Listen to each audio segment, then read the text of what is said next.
Hello everybody.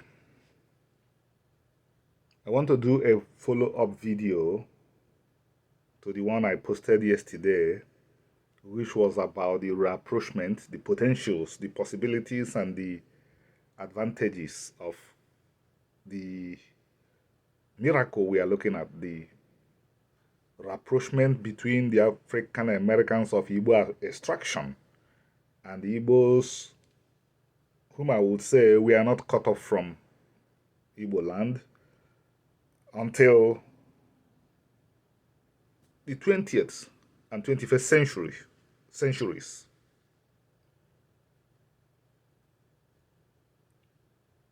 It excited a lot of people. It elicited a lot of interest. I received over 5 telephone calls from African Americans who want to put boots on the ground, who are talking about meeting.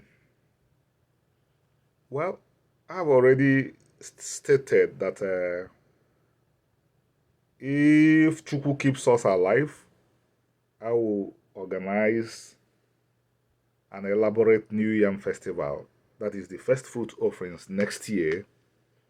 All the Igbos in America will be invited, and all descendants of Igbos in the African American community and in the Caribbean community will also be invited.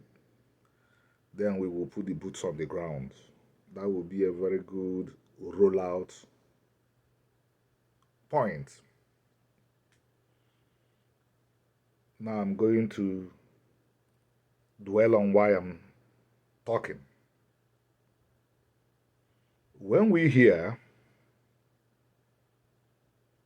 that information is power, we usually think of information technology. But I think that the people who make this statement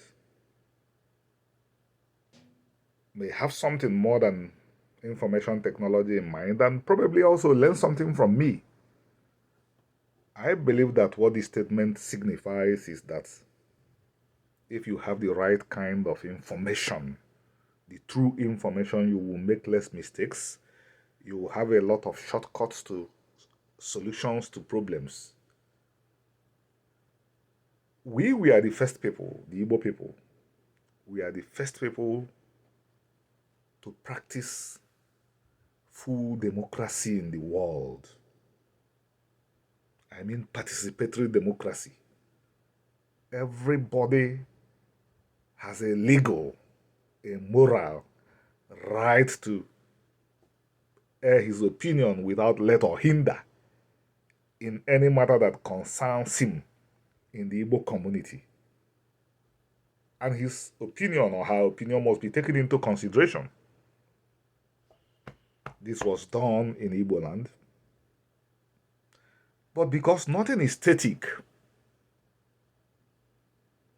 colonialism happened.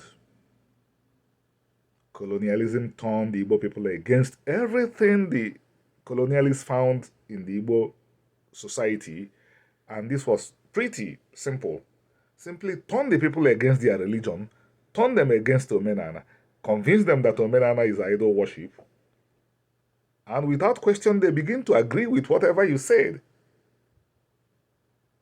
So, by the year 2022, the Igbo, whose grandfather, grandmother, father, mother, operating in the Igbo families, still practice full democracy, finds himself going to South Africa to study democracy. Because the way he was formed, he does not have the information that what he does in Igbo land is democracy.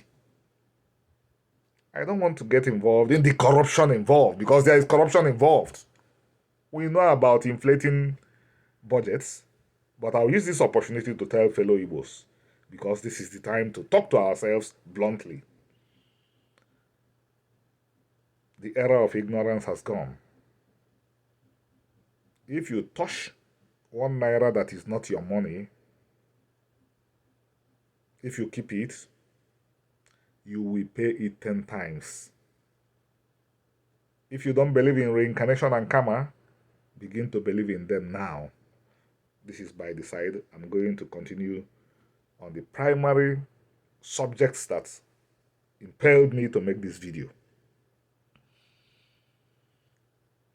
Igbos have been working on models set for them by people who were their enemies. The people that told the Igbos were pagans, we are the enemies of the Igbos. You find an Igbo in America, everything he does persuades and convinces you that he's not different from the Igbo in Igbo land. He's still believing everything that the people that colonized him and told him that he's a pagan instructed him to believe. That is why it took a humble Remy to know that it was wrong for an Igbo society that has not wiped out malaria and typhoid to be sending legislators to South Africa to go and learn rules of legislature.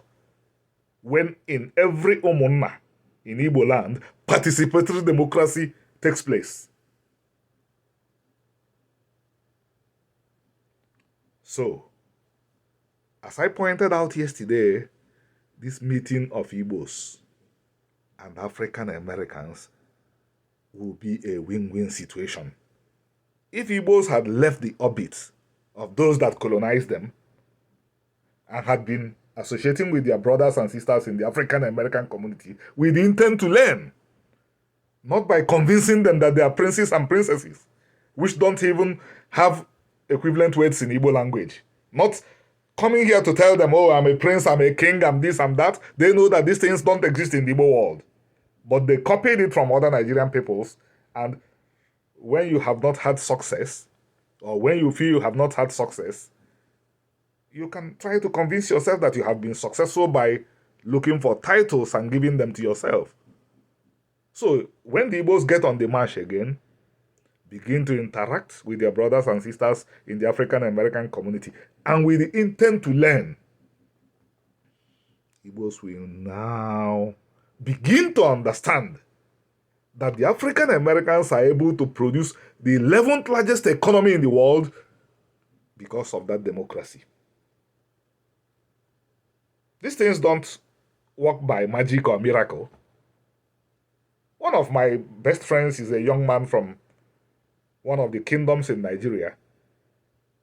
Due to our constant interactions, he understands why the Igbos have coped so far, in spite of everything the Nigerian government has done to them. The Igbo man does not need permission from a king or a prince to do a business. But in the kingdoms in Nigeria, you need that permission. So, as iron sharpeneth iron, when the Igbos and their brothers and sisters in the African American community, I'm stressing the African American community because this is a community that has lived, it came from a democracy, Igbo land. Many members of them, up to 30% of them, are descendants of Igbos. They came from a pure democracy, and in America, they have lived in a democracy, participated fully since this country was founded. And then, they themselves will also benefit. They have built this economy I kept on referring to, the 11th largest economy in the world. That economy will jump to number 5 when they begin to inject the principles of Omenana into it. When they begin to inject more principles of Omenana into it. By the way, the Igbos produced the world's largest business incubator platform. So when these African Americans begin to inject things like what I'm referring to, that 11th largest economy will jump to number 5 in the world. They are not a country, but they are more important than most countries in the world. They can rebuild nations if they want to.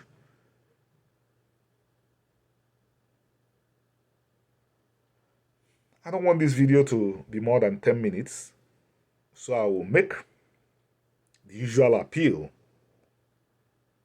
Friends, brothers and sisters, urge your friends to subscribe. Urge your friends to subscribe. This is our own. This is where we tell ourselves the truth. Thank you.